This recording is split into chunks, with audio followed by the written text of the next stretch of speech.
le lève-vitre électrique. Accessoire omniprésent sur nos véhicules, installé de série sur quasiment toutes les voitures aujourd'hui. Il fait partie de ces accessoires automobiles qu'on oublie complètement.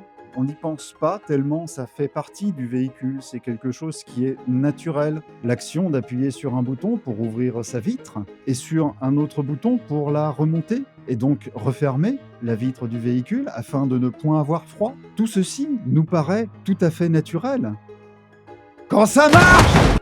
Pour la petite histoire, mon lève-vitre a lâché, bêtement. Un samedi soir, l'envie de faire des courses fut irrépressible. Je pris donc mon automobile, afin de me rendre à un magasin, de faire mes petites emplettes tranquillement, de ressortir du magasin tout content, d'ouvrir ma voiture, de mettre mes courses dans le coffre, de m'installer au volant de la voiture, de démarrer, et là de me dire, tiens, j'ouvrirai bien la vitre. Et là, ce fut le drame. Un bruit phénoménal s'échappa de la portière, tout partit n'importe comment, la vitre se mit à faire absolument n'importe quoi, le lève-vitre étant automatique, le système anti-pincement s'est déclenché dans tous les sens. Résultat, tout a cassé à l'intérieur. J'ai tenté de refermer le mieux possible la vitre, il restait un jour, comme il faisait nuit, j'allais pas démonter ça le soir même. Quelle indignité. Je m'y suis attaqué le lendemain. J'ai donc déposé le lève-vitre, j'ai découvert quelques pièces cassées. Ne t'inquiète pas, ça va bien se passer. Mais les surprises n'allaient pas s'arrêter là. Bienvenue sur la cave en vrac, la chaîne où il se passe des trucs absolument incroyables. On se retrouve dans l'atelier, juste après le générique.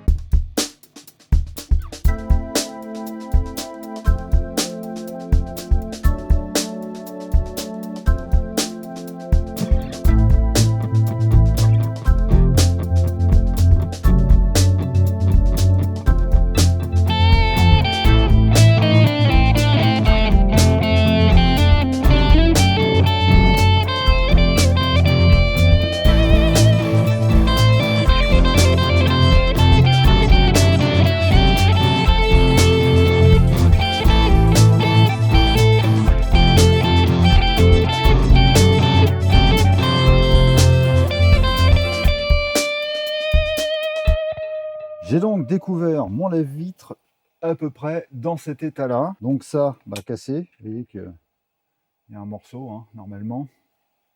Là, marche moins bien. Trouvé également partie qui devrait être tendue. Ça, ici, c'est cassé. C'est pas censé être cassé. C'est censé être comme ça. Et ça, c'est censé être tendu. J'arrive pas à le tenir. Voilà. J'ai trouvé ça défait, ça complètement pété.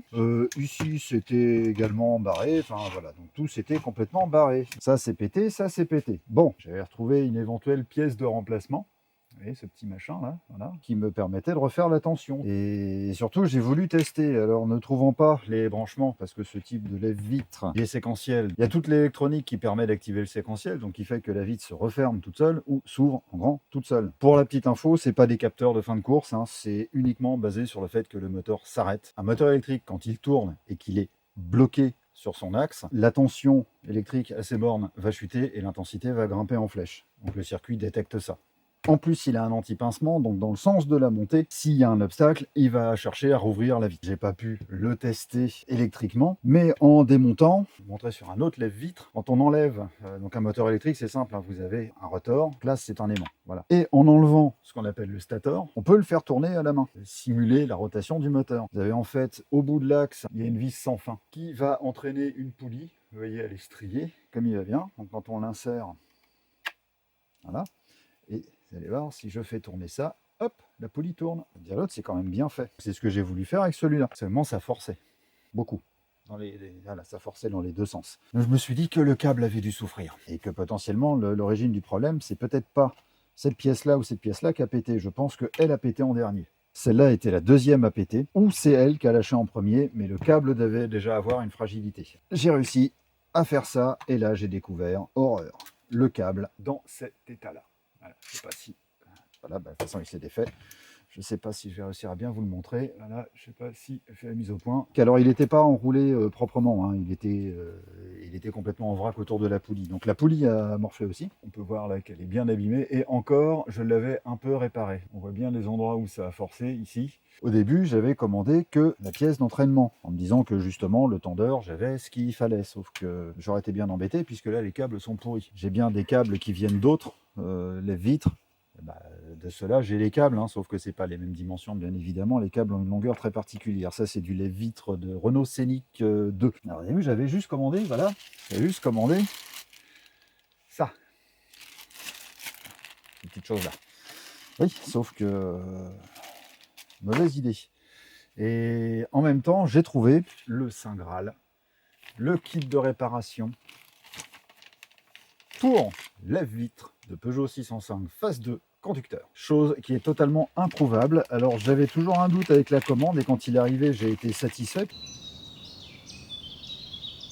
Puisqu'entre deux, c'est là que j'ai découvert ce problème-là, il est livré avec les câbles prémontés, la butée de tension, la butée ici, et 2 poulies selon le système d'entraînement. Donc là, il y a celle qui m'intéresse, et le clip d'attache vitre, parce qu'en fait, la vitre est attachée là-dessus. C'est tout bête, hein. Sur la vitre, sur le bas de la vitre, il y a un trou avec un joint en caoutchouc pour éviter que ça s'abîme. Ça vient rentrer dans le trou. On vient glisser une petite platine qui a un trou carré. On va insérer comme ça et on fait un quart de tour, ce qui fait qu'elle vient se verrouiller. Ça paraît si simple dit comme ça. Et pourtant, bref. Dites-vous que c'est la même chose sur vos voitures et que votre vitre électrique ne tient que par ça. Donc, au boulot, pour graisser, on va utiliser ça. On voit rien du tout. Mieux, voilà, c'est de la graisse au silicone. Très bon lubrifiant. C'est hydrophobe, donc l'eau ne vient pas se mettre, il n'y a pas d'humidité. Donc en même temps, c'est bien, c'est que ça protège de l'oxydation. Ça garde ses caractéristiques pour des températures comprises entre moins 50 et plus 200 degrés Celsius. Ça devrait suffire.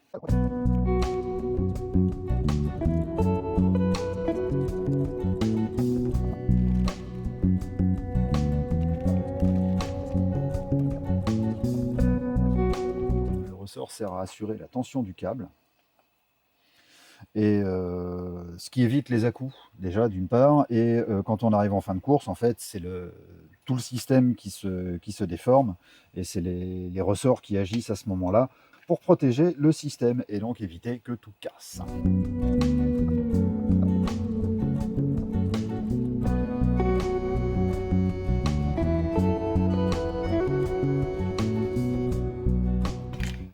On va avoir une autre chose à faire avant, parce qu'il va bien falloir que je puisse refixer ça. Voilà, ça il va falloir que je le refixe. Donc, l'idée, c'est, donc plutôt que de mettre des écrous derrière, qui ne tiendront pas forcément, là, ce que je vais faire, c'est mettre ce système de rivet. Je vais vous montrer, voilà. C'est un rivet fileté. Il y a un filetage dedans, donc c'est comme un écrou, sauf qu'en fait, il va venir se rifter ici. J'en ai pris 2, il m'en faut 3. 4. Sauf que là, le trou n'est pas assez grand. Il faut faire un trou de 7. Donc, on va faire un trou de 7. Donc là, on va y aller en douceur. Magnifique. Magnifique. Et voilà. Et c'est rifté.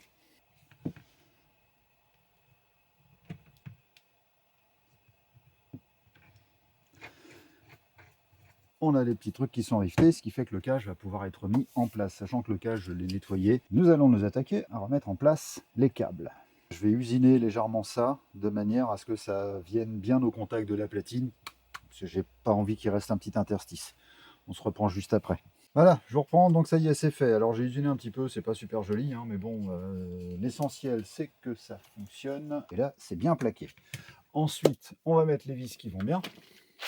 Tadam! Pour l'instant, je vais faire un montage à blanc. Évidemment, alors sur cette caméra-là, je vais mettre ma grosse tête devant. Hein.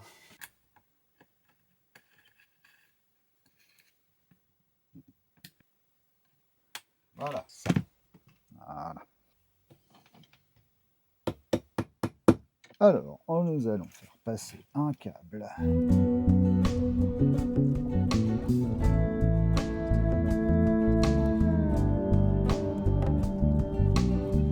Je trouve qu'il n'est pas assez tendu à mon goût.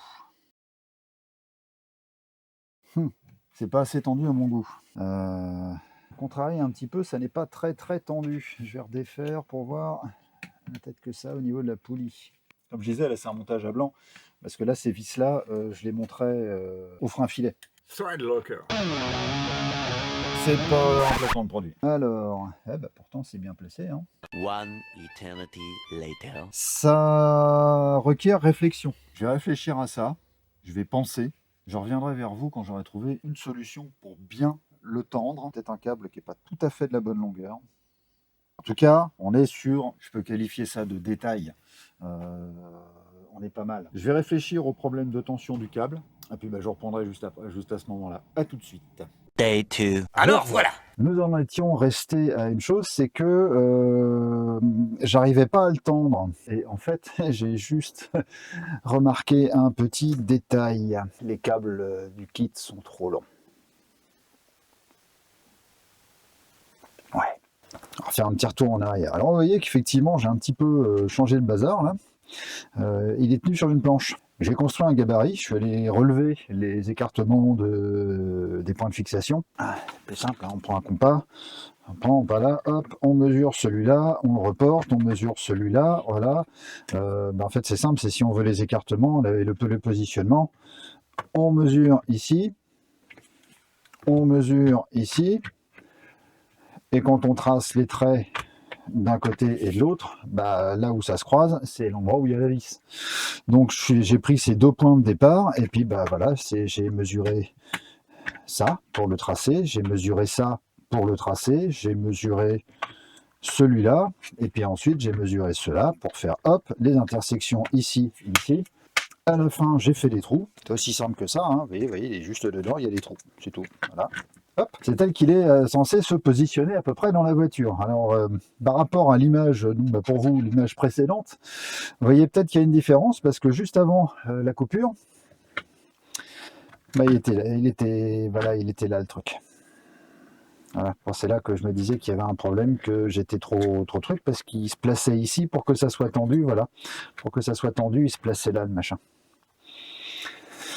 On s'aperçoit que c'est pas du tout comme ça qu'il est. Pour les gaines, c'est parfait, mais voilà, là j'ai un gros problème. Là. Donc en fait, j'ai le câble qui est trop long. Alors j'ai vérifié, hein. J'ai comparé les deux, que ce soit celui-là et celui-là. Je les ai comparés avec les anciens, et oui, ils sont bien trop longs. Pas grand-chose, hein. Il y a ça en trop, mais bon, ça suffit. Le petit plot qui est ici devrait être là, ici, à cet endroit-là. Maintenant, le problème, c'est que j'ai pas de quoi refaire ces plombs. Donc, il va falloir que je trouve une solution. Il faut reprendre dès que j'ai une solution. Bon, on va essayer ça. Disons qu'il faut arriver à tester, hein.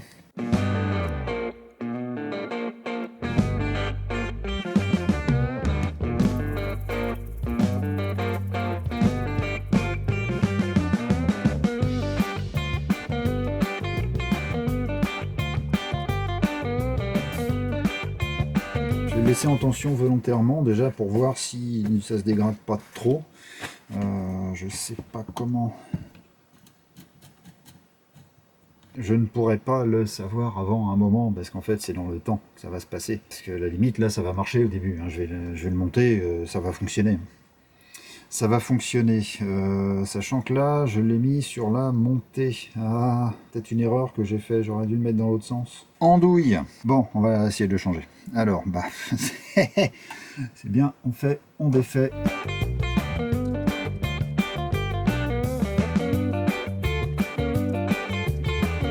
La question, pourquoi je l'ai inversé? Je préfère que ce qui est un petit peu douteux servent à tirer dans le sens de la descente. Il y a donc deux raisons à ça. C'est que déjà d'une, dans le sens de la descente, il y a moins d'efforts, forcément, puisqu'il y a la gravité qui va aider à faire tomber la vitre. Arrivé en bas, on contrôle un peu plus facilement, parce qu'à la limite, je suis pas obligé de l'ouvrir en grand.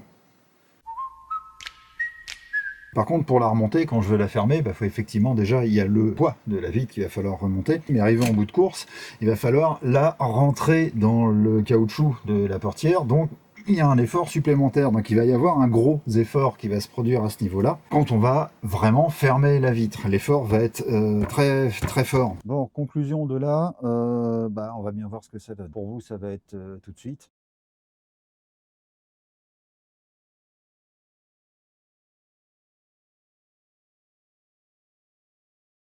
On est parti pour le remontage. Vous m'excuserez pour le son. Je promis les micros. Déjà, on va le tester.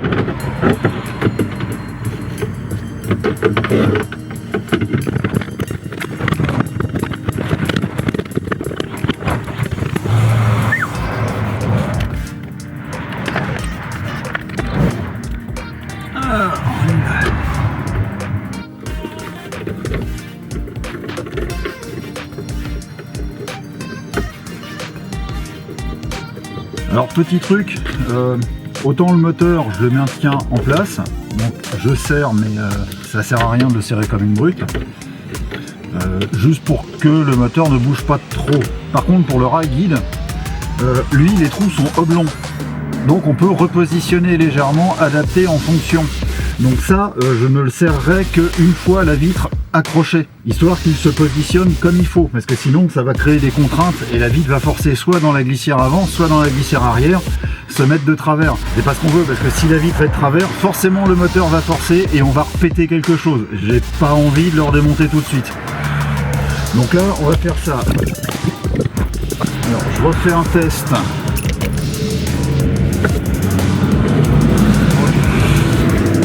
Je vais garder la vitre à ce niveau-là. Parce que maintenant, il va falloir raccrocher la vitre. La petite pièce dont je vous parlais l'autre fois. Ah, si elle veut bien prendre la luminosité, non. Bon. Ah, vous voyez, c'est un petit carré et le trou, il est... là, vous le voyez bien en contre-jour. Je vais mettre la vitre, je vais le rentrer comme ça et lui faire un quart de tour. Et comme ça, on est verrouillé. Maintenant, il faut redescendre la vitre. Ok. Donc, je disais, le petit carré. Vache. Ça caille. Ah, c'est pas vrai ça. Allez, on va faire un truc.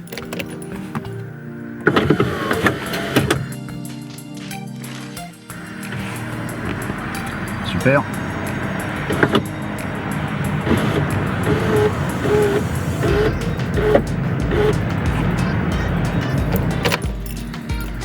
Mauvaise idée ça, hein.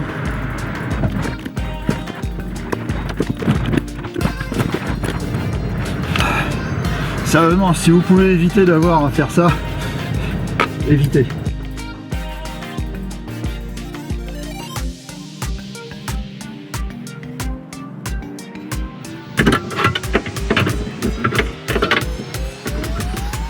Oh, je l'ai eu. Ça tient. Bon, bah maintenant l'opération va être 2. Donc on a vu tout à l'heure qu'elle est descendue jusqu'en bas. On va tester. Ok.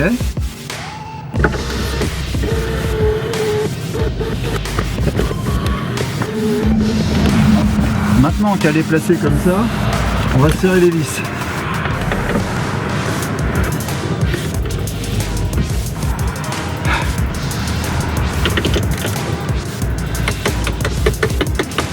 J'ai des serrés au couple, c'est juste pour vous montrer que j'ai une belle clé dynamo métrique. Là, l'important c'est de remonter la portière.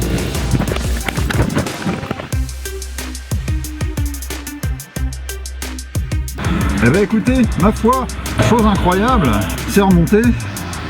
Alors maintenant, combien de temps ça va tenir?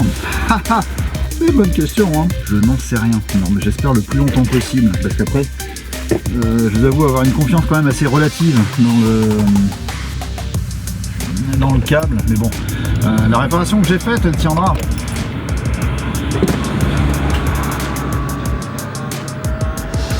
En tout cas, il n'y a aucun bruit. Elle remonte. Et elle remonte en automatique. Ça, c'est magnifique. Je veux juste vérifier un truc. Pour la question, ce que j'ai vérifié, c'est est-ce que quand la porte est fermée, est-ce que la poignée ouvre bien la portière? Parce que sinon, c'est con. Si je suis à l'intérieur de la voiture et que je reste enfermé, je vais râler. Maintenant, on va faire un autre test. Alors pour ça, je vais vous emmener avec moi. On va monter dedans. Est-ce que j'arrive à... Oh, c'est beau. J'arrive à fermer. Et à rouvrir. Alors, merci d'avoir regardé. Ainsi s'achève cette vidéo sur le remplacement, la réparation, pas remplacement, réparation du lève-vitre de ma Titine. Donc, qui, je ne l'ai pas dit au début, C'est une 605 Peugeot, c'est le modèle SV3 avec 98. Alors le SV3, c'est la deuxième génération de V6, donc c'est un moteur V6 ES, autrement appelé PR pour Peugeot Renault, et il a équipé les toutes dernières 605 et surtout était là pour les 406 coupés, 607, et on l'a retrouvé aussi chez Renault dans de différents modèles. Un très bon moteur, elle est en version boîte automatique. Je vais m'arrêter là sur la présentation.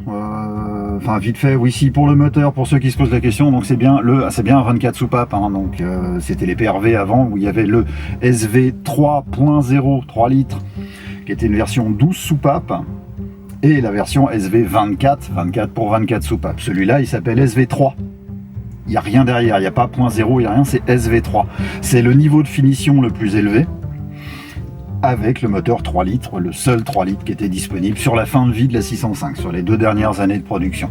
Voilà, un petit coup d'œil, voilà, là vous avez le volant, le tableau de bord. Alors vous inquiétez pas, dit oh là dis donc il y a un truc c'est bizarre, oh ça on dirait que c'est pas d'origine.